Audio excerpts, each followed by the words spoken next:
बात करने वाला हूँ आप लोगों से 22 मोनोपोली स्टॉक जो हैं वो कौन से हैं। तो सबसे पहले मैं आप लोगों को एक चीज़ बताना चाहता हूँ, मोनोपोली का मतलब क्या होता है। मोनोपोली का मतलब ये होता है जब कोई कंपनी अपने पर्टिकुलर जो सेक्टर है उसमें अच्छा खासा जो शेयर है वो लेके बैठी हुई है। वहीं पे मैं बात करता हूँ कि अगर जो कंपनी है या तो इसके जो कंपटीटर हैं या वो है ही नहीं, या तो हैं तो ना के बराबर हैं। इसका मतलब है जब कोई कंपनी खुद ही अपने अकेले परफॉर्म करेगी तो उसके जो कंपटीटर हैं वो बहुत कम है, तो वहाँ पे क्या होगा, उस कंपनी को जो प्रॉफिट है वो भी ज़्यादा होगा। अब प्रॉफिट ज़्यादा होगा तो कंपनी के जो स्टॉक है वो ऊपर जाएंगे। तो चलिए ऐसे 22 मोनोपोली स्टॉक को हम लोग समझते हैं। सबसे पहले फ्रेंड्स यहाँ पे आता है IRCTC। इसका जो अगर आप लोगों को कहीं जाना है तो आप लोग क्या करते हैं, टिकट किससे खरीदते हैं, IRCTC पे जाके खरीदते हैं, बाइंग करते हैं। तो वहाँ पे जो 100% जो शेयर है टिकट का वो IRCTC के पास खुद का है, इसका कोई कंपटीटर नहीं है। अगर कोई अलग प्लेटफॉर्म रहता तो क्या होता, इसका जो प्रॉफिट है वो बढ़ जाता। अभी जब ये खुद लीड कर रही है तो प्रॉफिट भी ज़्यादा है। तो एक अगर हम कह सकते हैं IRCTC एक फंडामेंटली अच्छी कंपनी है। तो अगर आप लोगों को अपॉर्चुनिटी IRCTC में देखने को मिलती है तो डेफिनेटली दोस्तों इसके बारे में आप लोगों को सोचना चाहिए। वहीं पे हम बात करते हैं मैरिको की। यहाँ पे देखेंगे 73% जो ऑयल का प्रोडक्शन है वो इसके पास है, मैरिको के पास है। तो कहीं ना कहीं फ्रेंड्स 73% जो नंबर होता है बहुत ज़्यादा होता है। जो भारत की आबादी है 73% जो ऑयल है वो सिर्फ मैरिको का अगर खा रही है तो कितना ज़्यादा इसको प्रॉफिट होने वाला है। अगर सिर्फ 27% ही तो दूसरी कंपनी में, वो भी बहुत सारी कंपनियों में डिस्ट्रीब्यूट हो रहा है। तो मैरिको एक अच्छी कंपनी है। तो यहाँ पे अगर अपॉर्चुनिटी आप लोगों को मिलती है स्टॉक में तो डेफिनेटली आप लोगों को एंटर करना चाहिए अगर आप लोग लॉन्ग टर्म। वहीं पे हम बात करते हैं ITC लिमिटेड की। 77% जो सिगरेट होता है वो ITC का इंडियन मार्केट में सेल हो रहा है। तो कहीं न कहीं जो इसका बिजनेस है 77% one of the highest number हम कह सकते हैं, क्योंकि जो अगर सिगरेट किसी की दुकान पे रखा है 100 सिगरेट में से 77 सिगरेट जो है ITC के हैं। तो डेफिनेटली दोस्तों जब ज़्यादा नंबर सेलिंग होगी तो प्रॉफिट भी ज़्यादा कंपनी को होगा। वहीं बात करते हैं IEX इंडियन एनर्जी एक्सचेंज की। 95% ऑफ जो short term electricity contract India का है वो IEX के पास है। तो कहीं न कहीं 95% का मतलब होता बहुत बड़ा नंबर हो जाता है, क्योंकि अगर 10 कंपनी है उसमें से 95% एक IEX ही लेके बैठी हुई है। सिर्फ 5% ही जो है कि जो 9 कंपनियों में डिवाइड हो रहे हैं। तो 95% जो नंबर है बहुत बड़ा नंबर है, क्योंकि इसके पास जो कॉन्ट्रैक्ट है इंडिया का वो बहुत बड़ा नंबर में इसके पास 95% जो है जो इसके पास शेयर है IEX का। तो वहीं पे हम बात करेंगे जो कॉनकॉर की, जो 68.52% जो कार्गो बिजनेस है उसमें कॉनकॉर जो है खुद अकेले डील कर रहा है। 68% नंबर बहुत बड़ा नंबर होता है। डेफिनेटली दोस्तों कॉनकॉर एक फंडामेंटली बहुत अच्छी कंपनी है। वहाँ पे आप लोग जब चेक करेंगे इसको चार्ट पे, जहाँ पे इसका सपोर्ट मिलेगा डेफिनेटली आप लोग को वहाँ पे एंटर करना चाहिए विद द स्टॉप लॉस। दोस्तों अगर आप लोग लॉन्ग टर्म इन्वेस्टर हो तो एक बोरोसिल रिन्यूएबल एनर्जी ऐसी है कि जो ओनली ग्लास मेकर का काम खुद करती है। तो डेफिनेटली दोस्तों बोरोसिल रिन्यूएबल एनर्जी, बहुत सारे गवर्नमेंट की अभी स्कीम भी चल रही है रिन्यूएबल एनर्जी को लेके। तो डेफिनेटली दोस्तों जो सोलर सेक्टर का एक ऐसा स्टॉक है बोरोसिल रिन्यूएबल एनर्जी, एक बहुत अच्छा प्रदर्शन आने वाले दिनों में कर सकता है। वहीं पे मैं बात करने वाला हूँ कोल इंडिया का। कोल इंडिया का जो डिविडेंड भी बहुत ज़्यादा देती है और 89% जो कोल का प्रोडक्शन है ये खुद अकेले कोल इंडिया करती है।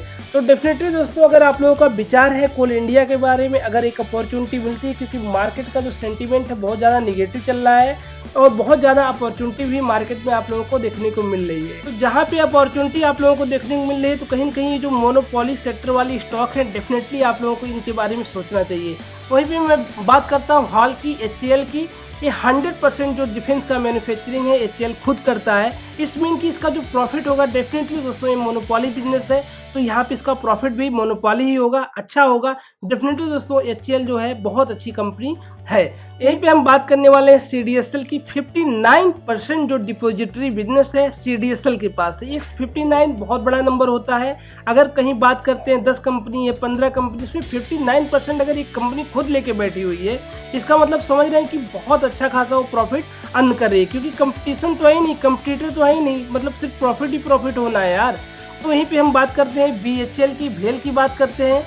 67% जो पावर का इक्विपमेंट है, अगर 67% पावर का इक्विपमेंट भेल बनाती है डेफिनेटली जो आप लोगों को पता है पावर के इक्विपमेंट में बहुत ज़्यादा प्रॉफिट होता है। तो भेल ही एक फंडामेंटली बहुत अच्छी कंपनी है, आप लोग इसके बारे में जानते हो, बहुत पुरानी कंपनी है और डेफिनेटली ये लोगों को डिविडेंड भी देती है और प्रॉफिट भी अच्छा देती है। अगर इसकी बाइंग अपॉर्चुनिटी मिलती है तो डेफिनेटली आप लोगों को इसके बारे में सोचना चाहिए। तो वहीं हम बात करेंगे एमसीएक्स का 92% जो बिजनेस है वो एमसीएक्स के पास है, तो डेफिनेटली ये स्टॉक एक अच्छा खासा स्टॉक हो सकता है। आने वाले दिनों में अगर आप लोगों को इसमें बाइंग की अपॉर्चुनिटी मिलती है, अगर आप लोग लॉन्ग टर्म प्लेयर हैं तो डेफिनेटली ये जो मोनोपोली बिजनेस वाले स्टॉक हैं आपको इनके बारे में सोच सकते हैं। तो वहीं पे हम बात करेंगे कैम्स की, तो 70% जो है म्यूचुअल फंड इंडस्ट्री कैम के पास है। तो कैम एक अच्छा खासा जो है इन्वेस्टमेंट प्लान हो सकता है, लेकिन आप लोगों को एक लेवल पे मिलने के बाद।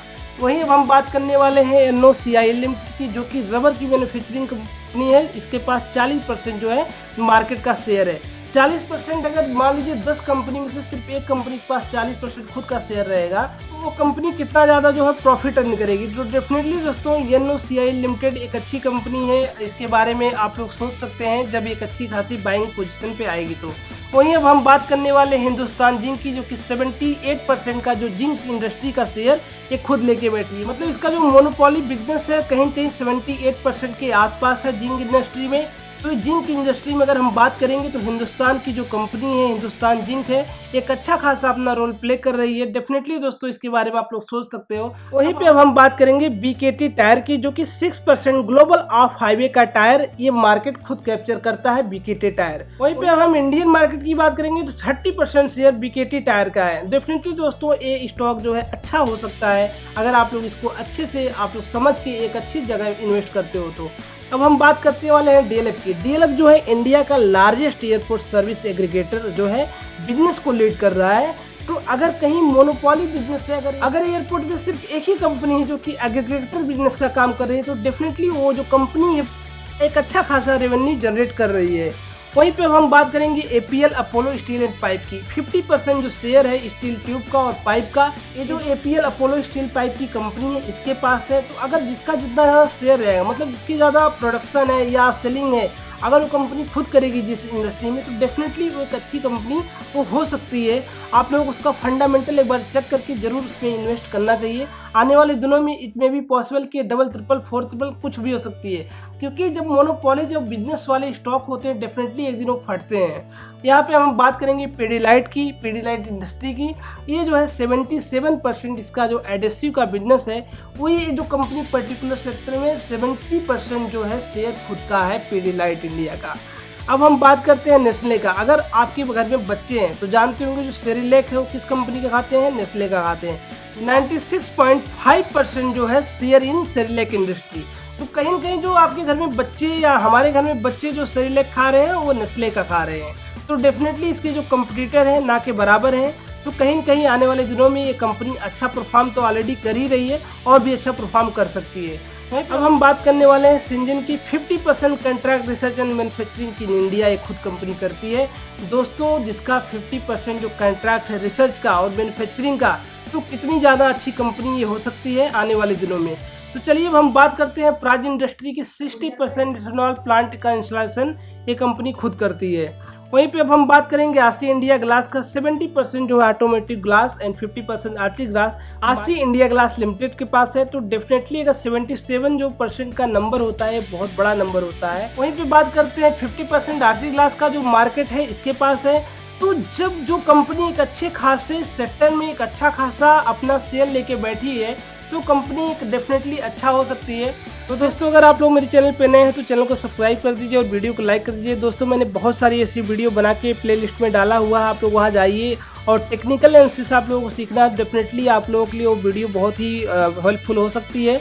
और मैंने अपना टेलीग्राम का जो लिंक है वो डिस्क्रिप्शन में डाला हुआ है, जहाँ पे मैं बहुत सारे चार्ट का एनालिसिस करके उस टेलीग्राम के ग्रुप में डालता हूं, ताकि आप लोगों को चीज़ें मिले और उस चीज़ को आप लोग समझ सको और उसको लेके आप लोग इन्वेस्ट कर सको। ये जो कंटेंट आप लोगों के लिए मैं बनाता हूँ, ये मैं सोचता हूँ कि आप लोगों को इससे कुछ हेल्प हो सके, ताकि आप लोग चीज़ों को समझ के एक अच्छा खासा अपना जो परफॉर्मेंस है वो कर सको, स्टॉक मार्केट में अपना एक प्रॉफिट है वो अच्छे से जनरेट कर सको।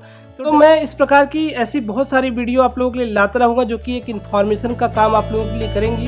तो चलिए दोस्तों मिलते हैं नेक्स्ट वीडियो में। बहुत बहुत धन्यवाद।